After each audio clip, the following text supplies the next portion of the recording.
Assalamualaikum warahmatullahi wabarakatuh. Bismillahirrahmanirrahim. Allahumma sholli wa sallim barik ala sayyidina maulana Muhammadin wa ala alihi washabihi ajmain. Nama ba'du.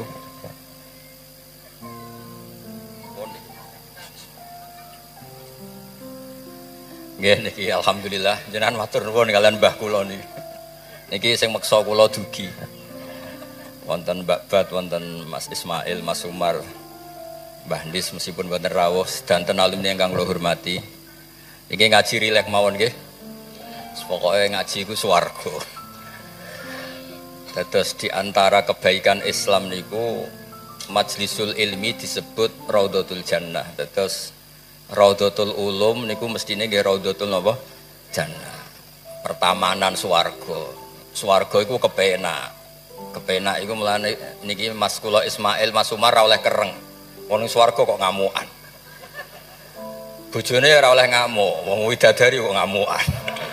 Terus swarga iku rileks, nyaman. Terus niki ra di swarga aneh, swarga kok kuru kelaparan niku aneh. Swarga niku nyaman. Niki mulai berulah. Swarga kok bojone siji jare. Nah niku ketok asline nggih. Terus kenapa Raudhatul Ulum dikatakan Raudhatul Jannah? Nggih, kula latih logika. Kula bedheki nggih sinten mawon. Ketika Anda punya mobil banyak, punya uang banyak. Itu artinya Anda untuk senang itu tergantung banyak hal. Mobilnya banyak, uangnya banyak. Dengan orang yang nggak punya apa-apa, cukup bahagia dengan uang 10.000 atau seadanya. Logika yang dibangun adalah keren mana orang yang untuk bahagia butuh banyak hal dengan sedikit hal. Niku pinter putih. Pinter sing bahagia dengan sedikit hal. Itu cara kita bernegosiasi dengan zaman yang seperti ini. Kulo sering nasihati santri-santri sing teng kampung-kampung. Kon ketemu pangeran sowan nggawa Alphard 9, nggawa mobil miliar, nggawa uang miliaran. Dengan sowan pangeran nggawa sujud, yang mesti dibenarkan Allah itu pasti sujud. Nah sekarang itu niki wonten niki majelis mas saya ini wonten babat. Kulo sering menghindari dari acara-acara publik bukan karena apa-apa. Supaya orang itu terlatih nyaman dengan Allah Subhanahu wa taala. Kula niku termasuk kalau boleh wau kula sering cerita Mbak, kecewa kula ora boleh kecewa. Wong ape mulya wae ngenteni ngomong ning panggung, wong ngaji kok ngenteni ning panggung diundang. Itu biayanya mahal. Riyen niku mboten kiai ikhlas zaman Mbah Fayumi, Bude kula Mbah Hanid iku ketemu ngaji ana takok ya ngaji. Sakniki ngaji niku panggung, sound sisteme rapik, kiyaine kecewa. MC-ne maklaran yang kecewa. Repot. Beragama itu menjadi mahal. Kulo nu sering ditanya sama sebagian gitu, kenapa Gus Jinan tidak jaga protokol dalam ilmu? Kulo cerita, dulu Rasulullah SAW, niku melampah-melampah, gimana melampah-melampah? Niku tiang biasa nyegat di tenggalan. Ada perempuan Imro'atun min Khos'am. Niku Nabi pas masih berkendara, masih di atas unta. Ya Rasulullah, inna faridatawa ala ibadi adrokat abi syekhon kabiron. La yastati'u ayastamsika ala rohilah. Wa fi riwayatin ayasbuta ala rohilah. Niku mboten terus Nabi tersinggung. Takok kok ning dalan, sowan nggo gula mboten enten. Kula nu sering lampah-lampah teng pasar pandangan kalian anak kula sering ketemu ibu-ibu ditakoki, "Gus, beneran ketemu jenengan badhe sowan?" "Kowe apa? Badhe tangklet." Anak kula nu istihadah. Senang kene ae gak repot. Tak jawab kalian ngadeg-ngadegan. Nak ke latihan kados Mas Umar Faruk mboten saged mutolaah riyin. Gayane ngongkon sopan wong ya asline mutolaah asih niku. Niku jelas di jalan. Ya Rasulullah, jenengan iki badhe haji, sayang bapak kula niku pun lumpuh. Ndak bisa ikut haji. Apa saya bisa menghajikan beliau? Jawab Nabi, "Na'am, ya bisa." Semenjak itu dikenal ada dua haji amanah. Satu orang yang sudah meninggal, kedua yang masih hidup tapi lumpuh. Disebut hajjul ma'dud, hajinya orang lumpuh. Dan saya di mana-mana kampanye ini supaya ada kesadaran kalau secara teori nggak mungkin haji, niku saged diamanahkan meskipun belum nopo meninggal. Itu disebut hajjul ma'dub. Nah untungnya begini haji ma'dub. Niki wonten majelis Dewan Masyaikh sekarang tuh fatwa itu kalau nggak punya otoritas tuh nggak didengar. Rodok ruwet. Kalau jenengan kadung meninggal itu kalau tidak niat haji tetap sama Allah ditulis tidak haji meskipun anak cucu jenengan menghajikan, karena menghajikan orang yang sudah meninggal dan tidak niat haji itu hanya untuk mengesahkan warisan, karena sebagian warisan ini harus digunakan untuk apa? Haji. Tapi kalau jenengan masih hidup dan lumpuh nggak mungkin haji, jenengan berkontribusi niat wis jong kairiku tua iku dol go kajiku, Innova iku dol go hajiku, dia ikut berkontribusi. Lalu kulon sering kampanye monggo kalau masih hidup tidak mungkin haji, ikut memutuskan sekarang juga haji. Namanya hajjul napa? Ma'dub. Sehingga jenengan ikut komitmen niat dan ikut memutuskan. Niku riyen nggih namung niku kan cerita, Mbak cerita, Mbak Fayumi ikhlas, Bu Yuhanit ikhlas. Niku Nabi ketemu teng dalan iki ditakoki, ora usah ngenteni bahsul masail terus untuk sangu, untuk podium, untuk panggung, ruwet. Kerepotan. Nah dulu bahsul masail itu hanya untuk diskusi mas'alatun muhtamilah. Satu keputusan fikih yang memper kanan memper kiri itu memang butuh diskusi. Karena memang ada kemungkinan A, kemungkinan B. Kalau nggak perlu diskusi, memang kaulan wahidan itu dulu ya seketemunya dijawab. Saya beri contoh Mas Faruk supaya sampean ngaji ini tambah tahqiq.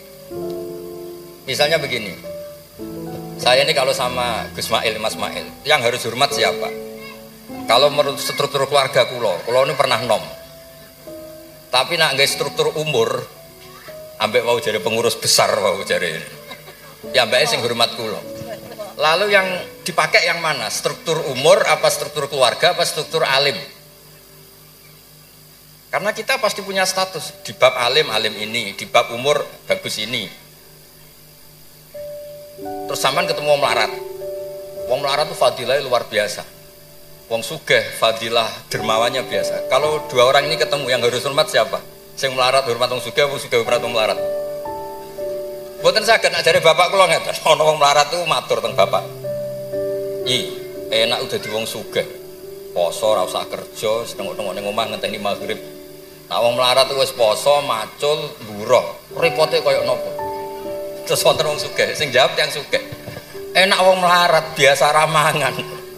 Wong sugih kuwi esuk pecel, awan rawon, sore sithik nyate. Jadi yang ditinggalkan banyak. Nah sampean kan biasa ramangan. Lah iku jenenge muhtamil. Setelah didiskusikan ternyata sama-sama repot.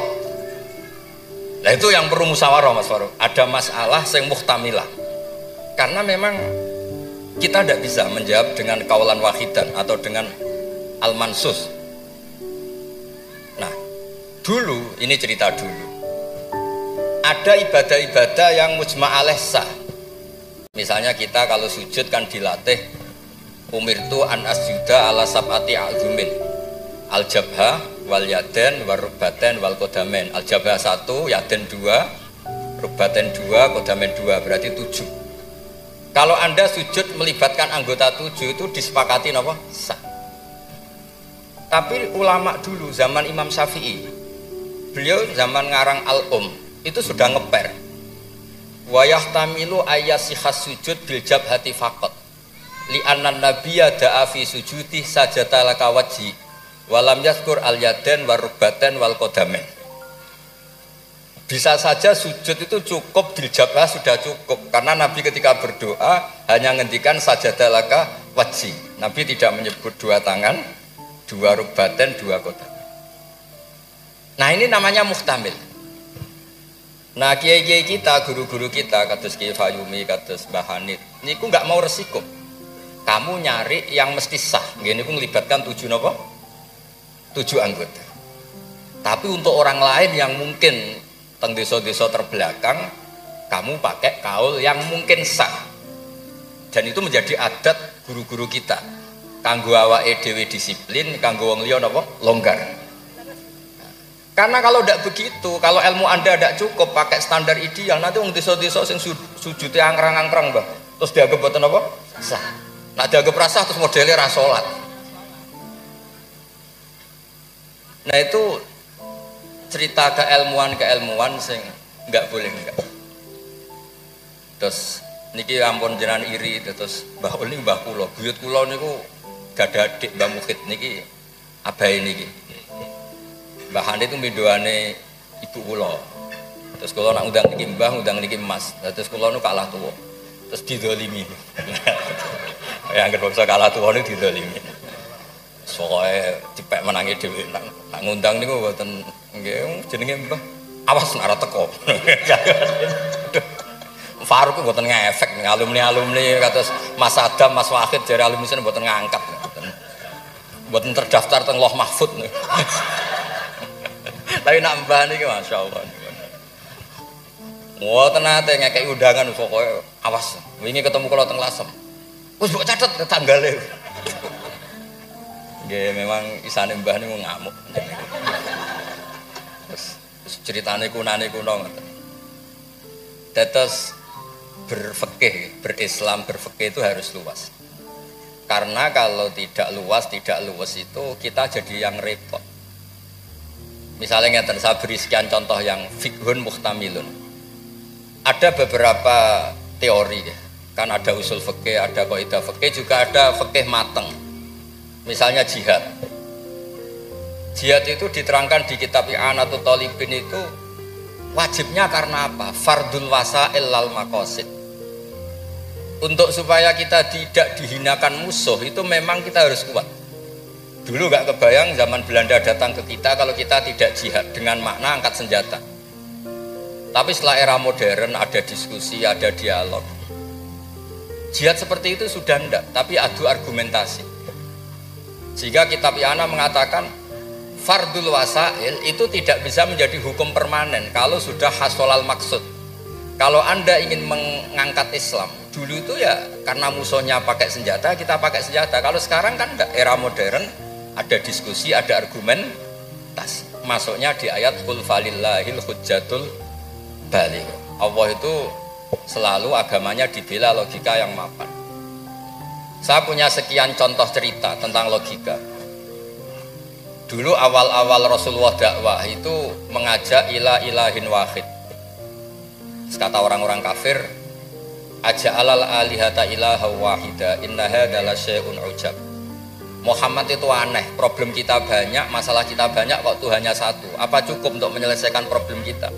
Jadi dulu orang Arab tuh mirip orang Cina. Ini Tuhan bagian hujan, bagian petir, bagian BPKB, bagian Pegadaian itu Tuhannya beda-beda. Sertifikat kok udah pinter. Tuhan bagian nangani widadari katanya Mas Mail. Terus ya sudah, logika itu matang sekali sehingga mereka diajak ke Tuhan satu itu mereka bilang inna hadza la syai'un ujab. Itu teori yang aneh, Tuhan satu. Wong problem kita banyak kok Tuhannya hanya satu, solusinya hanya satu. Lalu Nabi membalas dengan hujjah.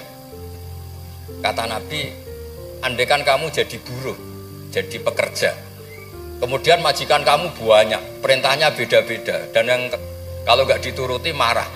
Kamu nuruti satu, meninggalkan yang satu, menuruti satu, meninggalkan yang satu, mengabaikan yang satu. Enak mana punya majikan banyak sama majikan satu? Ya enak satu Muhammad. Mereka masih bilang Muhammad, belum Rasulullah. Terus kata Nabi, begitulah. Wa rabbukum sayyidukum. Tuhan kamu itu Tuhan kamu. Kalau banyak-banyak kamu yang bingung. Ya sudah, Tuhannya satu aja. Itu hujjah, bukan pakai pedang, bukan pakai kekerasan. Akhirnya menjadi ayat darabawu matalar rajulan fi syuraka mutasyakisuna wa rajulan salamal lirajul. Bagi hal yastawiyani masalah, terus kata Allah alhamdulillah.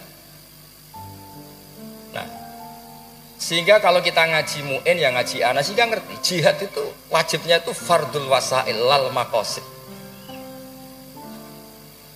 Ya sama, kalau wasail itu bisa diabaikan kalau ada konteks tertentu yang cukup pakai sama-sama hasil apa? Maksud. Misalnya begini, nahi mungkar, melarang terjadinya mungkar. Itu yang penting itu meninggalkan mungkar, bukan melarangnya, tapi meninggalkannya. Misalnya malam ini misalnya ada dangdutan yang pakaiannya seronok misalnya, atau apalah. Kalau dangdutan Islami nanti jadi bingung. Maksudnya yang nonton ini haram apa enggak? Ini nanti Mas Umar Faruk fatwanya bingung. Misalnya yang karuan haram kan kita beri contoh atau apalah, dangdutan atau yang lain dengan pakaian yang tidak pantas. Tapi kalau pantas ya tidak tahu, saya hukumnya tanya Mas Faruk. Terus kiai-kiai itu kan senengannya jagungan, masakan, kadang rokok-rokokan. Tadi mas-mas aku lagi ngelelet teng berikut teng dalam. Karena kalau kita ingat memaksakan tidak melihat itu berat. Tapi nak bengi jagungan, mbek konco, mbok sekak, mbok jagungan, pokoknya nggak penting. Tapi ngerti-ngerti esok dan berhasil meninggalkan maksiat. Sehingga kenapa kiai-kiai itu suka jagongan, suka guyon semalaman. Saya sering ditanya orang-orang Islam kota, kenapa sih Gus kiai-kiai NU itu senang jagongan, masakan semalaman? Karena untuk melawan tidak ingin maksiat itu berat kalau kamu ingat-ingat itu. Ketoknya kok luwih menarik timbang yang di rumah misalnya, macam-macam lah, mau jenis selerane wong lanang. Tapi nak terus ditinggal masak terong, terus ngopi-ngopi, ngelelet, pokoknya apa lah. Ngerti-ngerti esok, maksiatnya wis bar. Itu lebih gampang. Itu namanya al-inkifaf anil ma'asi. Makanya Izzuddin bin Abdissalam punya teori, innal ladzina yarmunal muhsanatil ghafilat. Kenapa orang baik disebut ghafilat? Orang-orang yang lupa. Karena untuk melawan ingin maksiat itu harus bil asbab asyaghilah, dengan faktor-faktor yang menyibukkan. Makanya nak jenengan dadi wong melarat tuh sing seneng, dadi wong sugih sing seneng. Baru kayak wong melarat tuh sibuk golek ekonomi, wis ora kober. WA orang yang tidak mahramnya, yang tidak halal itu ora kober. Gara-gara mapan itu daftarnya banyak. Daftar sing kepengen dibidik.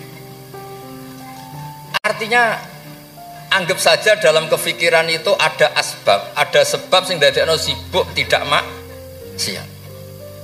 Ketika Anda kaya, anggap saja ada sebab yang menjadikan Anda bisa dermawan. Nah, ilmu seperti ini di pondok mulai gak dipelajari. Jadi kalau suwun, kalau bolak-balik matur, kenapa baik sama banyak orang? Kalau sering wonten tonggo-tonggo mati, kalau sering cerita, kalau sering lepas jenazah tonggo-tonggo mati. Dia niki jenazah saya sangat. Bojone nganti protes. Apa lek Gus, bojoku suwengi-suwengi ku ndelok TV. Suwengi-suwengi bar ndelok TV ya turu ngorok. Kok jenengan puji-puji apik? Terus saya bilang, saya ini peneliti usul fikih kata saya. Kalau ada orang tidur itu gelarnya bukan ninggal tahajud dan ninggal witir, tapi tarokal ma'asiyah. Orang ini berarti ninggal apa? Maksiat. Susah ya apa sih husnudzon? Jadi kalau nak Pak Umar Faruk kiai SK, ini mun kiai tenan jare mun tentang kiai SK. Ini cara turu suwengi, ini kalau puji, masya Allah huwa solihun. Mereka tarokal ma'asiyah kullaha, semalaman ninggal semua maksiat.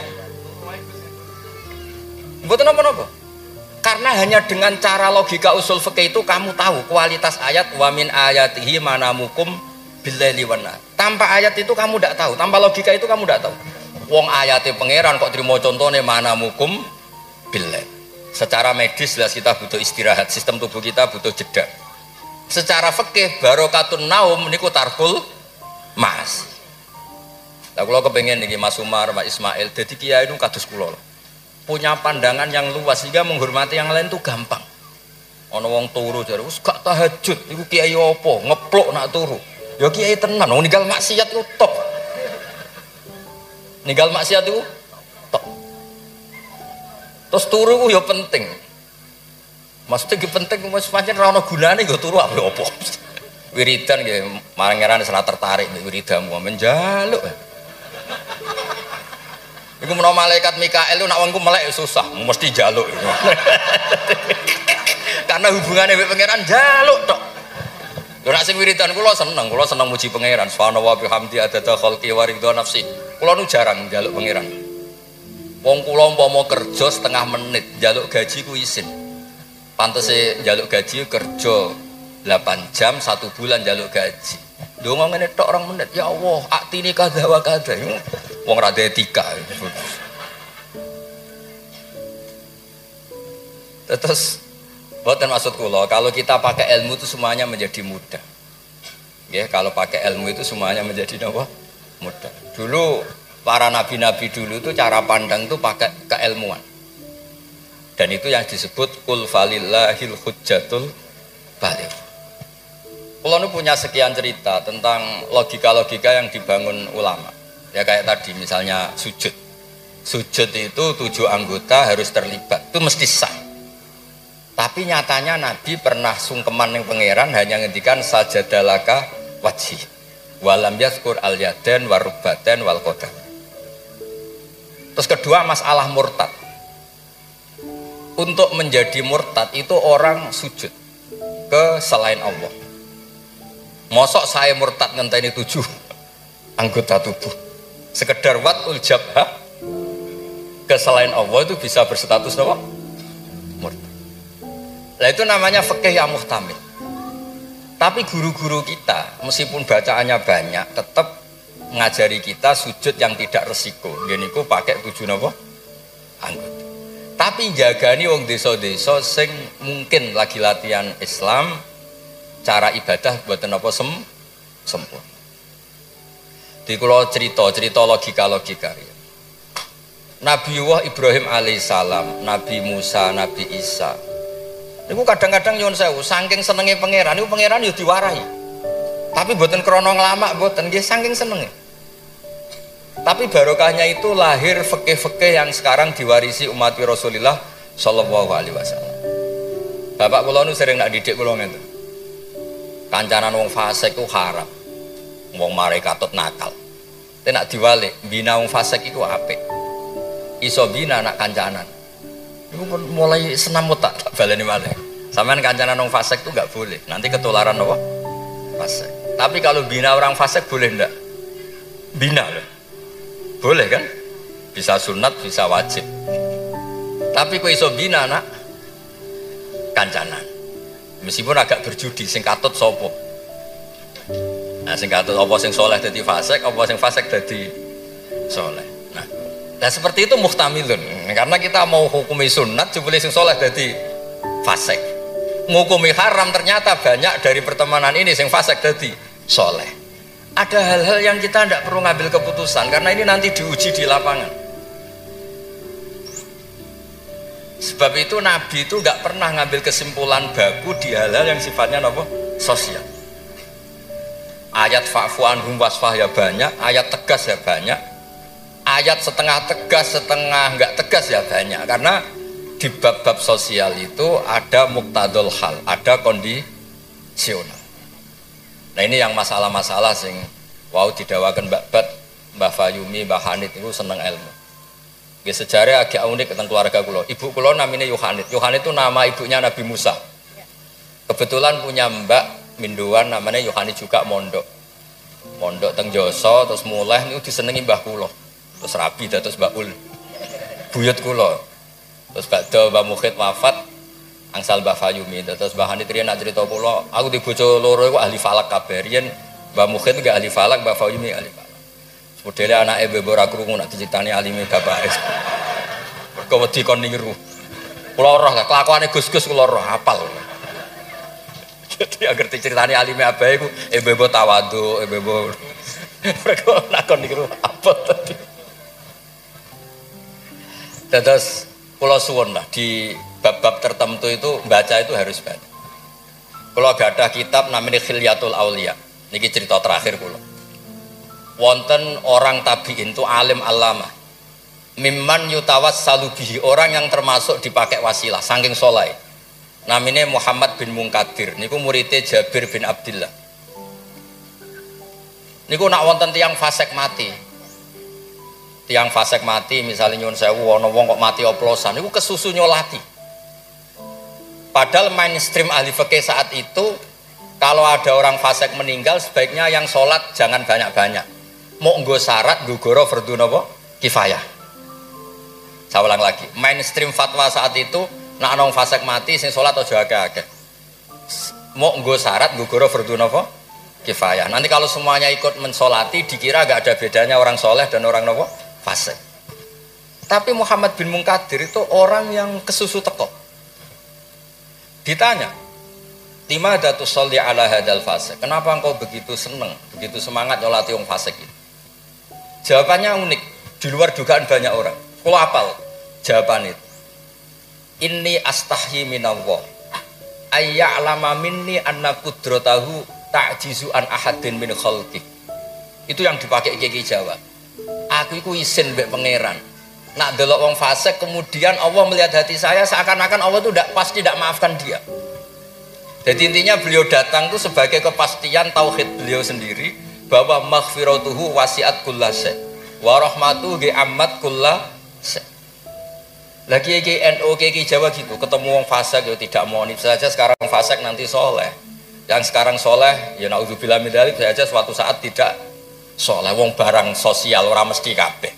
Kayak apa dulu Umar ingin bunuh Nabi, tapi malah dapat nopo hidayah. Kayak apa Khalid bin Walid, panglima yang menjadikan orang Islam kalah di perang Uhud, akhirnya juga jadi orang nopo soleh. Jadi intinya itu Kiai Jawa itu tahu itu, sehingga beliau ini kancanan nyun sewu wong fasik yo tenang ae. Tapi dalam konteks bina, sama lagi dalam konteks bina bukan melegalkan. Sama lagi dalam konteks bina bukan melegalkan. Karena Allah bisa saja mandu dia menjadi orang soleh. Bukan seperti orang lain, setiap orang fasik dikafirkan, difasikkan, seakan-akan tidak ada harapan tobat. Nah ini yang menjadikan tambah susah kan. Makanya dalam sebuah riwayat dikatakan, siapa? Ala unabbiukum bil faqih kulal faqih. Kamu tahu orang yang paling ahli fikih, paling pinter? Jawabannya kila, jawabannya Nabi wakila Ali. Itu dalam ilmu hadis ada mengatakan itu dawe Nabi wakila dawe Ali. Apapun itu dawe orang top lah. Malam yuknitin nas min rahmatillah walam yu'ayyizhum min rahmatillah. Jadi malam yuknitin nas min rahmatillah. Orang pintar itu siapa? Yang tidak bikin orang lain putus asa. Walam yu'aminhum min makrillah, dan yang sedang soleh pun tidak merasa sok-sokan memiliki Allah Subhanahu wa ta'ala. Terus orang lain divonis apa? Itu juga yang menjadikan kiai-kiai kita ketemu wong soleh hormat, ketemu orang fasik ya respect, karena berharap suatu saat tobat. Itu yang ditiru Rasulullah SAW ketika orang Taif, ya Bani Abdul Yalil, pokoknya orang Taif kayak begitu bencinya sama Nabi sampai melempari batu ini itu, terus Malakul Jibal ingin menghabisi mereka. Kata Nabi apa? Jangan. Inilah arju ayyukhrijawah min aslabihim ma ya'budu wa la yusyriku bihi syai'an. Bisa saja bapaknya begini, tapi suatu saat anak-anaknya jadi orang yang luar biasa. Dan itu yang sekarang kelihatan. Sering ada wisuda tahfidz itu yang nangis itu bapaknya. Gus, kula maca Quran ora iso, kok anak kula hafal Quran, napa kula niku ngipi. Wadah, kanca sing saged maca kitab bapake mboten roh Arab. Dari itu harapannya Nabi ya seperti itu. Nak bapake ra kena nggih napa? Anake. Ampun kados kula riyen nggih kanca mondok nuwakale ra karuan. Riyen kan mboten telepon, bapake disurati nak anake nakal. Bocahe tenang ae. Bapak disurati pengurus kayak kok tenang. Bapak kula buta huruf wis tenang mau. Bapak kula buta huruf. Nggih wonten sing mondok iku mung 2 tahun wis ngrasa pinter. Kampung kula terbelakang, Gus iso tahlil wis gak pintere pol. Lah lha apa kula ngalem-ngalem iso maca Wahab, macakno sapa? Ya tiyang kathah. Tapi apapun itu kula suwun lah, terus wau kampanyane Mbak Bet ngono, tawassut tawazun bah kampanye PBNU wae. Nah kula sesuai kampanye sebagai hasil yang saged ngaji wis yang yen mbak kula niku terkenal pinter ngaji. Nek nek kula nyali cerita bapak kula terkenal ngaji itu kok Gus Ismail Gus Umar iku kudune nyali. Wong iku kudu siap cerita bae. Mergo ora ana wong apik kecuali memaklumatkan diri wattaba'tu millata abai Ibrahim wa Ismail wa Ishaq. Jadi wattaba'tu millata abai Ibrahim terus wa Ishaq wa Yakub. Aku yo anut bapak-bapakku. Bapak-bapakku luar biasa. Ibrahim, Ishak, Yakub. Kita tahu Nabi Yusuf bin Yakub bin Ishak bin Ibrahim. Tapi aja bangga kehormatan bapak etok kudu wattaba'tu anut. Nah, bapak alim ya melok alim. Nah, bapak ahli falak iso falak. Nah, bapak entuk salam templek ra apa-apa ditiru ya ra apa-apa. Mosok entuk repot tok ra entuk senenge gak apa-apa lah. Islam tuh fid dunya hasanah wa fil akhirati napa hasanah. Ojo kok fid dunya hasanah gelem. Bareng bapak ngalim, bapak ngalim iku wong dhisik, wong saiki ora oleh ngoten niku mboten nangsa. Kula sinau tafsir Bedawi niku kitab gadane Mbah Mukhid disilai lek Lukman. Riyen niku saking radine dhuwit. Kitab tafsir Bedawi niku kula roh tulisane Mbah Sal nggih, Mbah Sal misanane Mbah kula nggih, misanane niki misanane Mbah Sal nggih kondang niku. Terus Mbah Badiah niku Mbak Yune abahe niki. Adik buyut kula. Kula ajane buyut kula paling barep, ajane nak menang buyut menang kula kabeh. Buyut kula niku barep. Jadi gara-gara buyut kula barep, kula generasi ke-6 niki generasi ke-3 terus digo kalah-kalah ngeten iki. Tapi alhamdulillah barokah barep menawa dongane ngalim luwih dhisik. Dadi ambek pangeran di ACC riyen terus. Terus riyen niku wattaba'tu millata abai. Kula sering didhawuhi Mbah Mun ketika kula mulai ketok ngalim iku barokah mbah-mbahmu lasem, mbah-mbahmu kajet.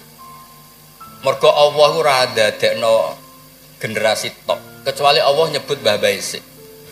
Bariku lagi amma al-hidayah. Gini kok Allah nyebut ulaikal ladzina an'ama Allahu 'alaihim minan nabiyyin. Orang-orang baik sing disebut Mbah Baik min dzurriyyati Adam wa mimman hamalna ma'anu. Terus wa min dzurriyyati Ibrahim wa Israil. Nembe wa mimman hadaina wastabaina. Jadi Allah gak ada adat nak wong soleh mesti didelok Mbah Baisik. Ngregani. Ono tanah ijek melarat tetap mulang, dikira babat masih melarat telah susah lah zaman Mbak Fayu melarat dia tetap mulang. Nak wong boten kiai kan kesel istirahat, kiai boten kesel lah nopo mulang. Lha sing diregani bapak kalian Allah. Lane Allah nak nyebut wong soleh mesti disebut ku babai min dzurriyyati Adam wa mimman hamalna ma'an. Terus sampai wa min dzurriyyati Ibrahim wa Israil, terus lagi wa mimman hadaina wastabaina. Terus kemudian hidayah itu siapa saja. Tapi selagi cek mbah-mbah alim niku disebut riyen kalian Allah. Mergo Allah kepen ngregani jasane mbah-mbah. Sampai Rasulullah sing Sayyidul Khalqi sing karuan mesti wong apik. Ketuane bahkan tetap disebut millata abikum Ibrahim. Terus niki nggih cerita teng Gus-gus teng ning kersane aja niru mulyane tok ya niru ngalime. Anak mulyane wancen alumni ambek Gus ya tetap nyucup, supaya hormat, ambek mantu ya nyucup, serais walim ora kok cucap-cucup. Maksudnya ku ya ana regane, kabeh ku ana napa? Ana regane. Dados wonten wattaba'tu millata abai Ibrahimah wa Ishaqa wa Yaqub. Dadi ya nyebut bapak tapi ya nyebut wattaba'tu. Aja nyebut mbah-mbahe gagah tapi mboten napa? Wattaba'tu. Nggih niku mawon niki kula wau matur, kula pun uzlah, mun pamit, saja acara ngene nak ngaji kula wis ngaji sing gampang-gampang mawon. Ngaji kok repot, nganggo podium, nganggo maklar, nganggo. Wae nak jenengan iskal hukum tangker kula ketemu teng dalan kula jawab. Kados wau imro'atun min khosam. Nabi nu gampang ketemu teng dalan ditakoki nggih dijawab. Nak sampean takok Kiai Faruk mesti teng dalan mboten sopan takok teng dalan. Jebule ya wau. Butolah. Lha kula nu sering didolakno alumni-alumni sarang sing teng Papua teng pundi-pundi. Gus jenengan aja mati ya sakula ora sida dadi kiai. Mergi anggere ditakoki lu tangklet. Gus niku hukume piye? Mbok sore aku sibuk. Saiki Gus wong sing takok ngenteni. Bareng pun kula jawab ya dijawab ndekne koyo pinter-pinter dhewe. Ya ora muni dari kula. Tapi wau jare ketikane babat kiai syaraté ikhlas ngoten niku kula ya ora piye-piye. Ya mau gremeng sithik-sithik. Syarat ikhlas. Dadi kula niku urip didongakno kiai-kiai sing ora jelas niku sing digo takok-takokan. Nggih lumayan ana gunane to. Nggih ngoten mawon. Assalamualaikum warahmatullahi wabarakatuh.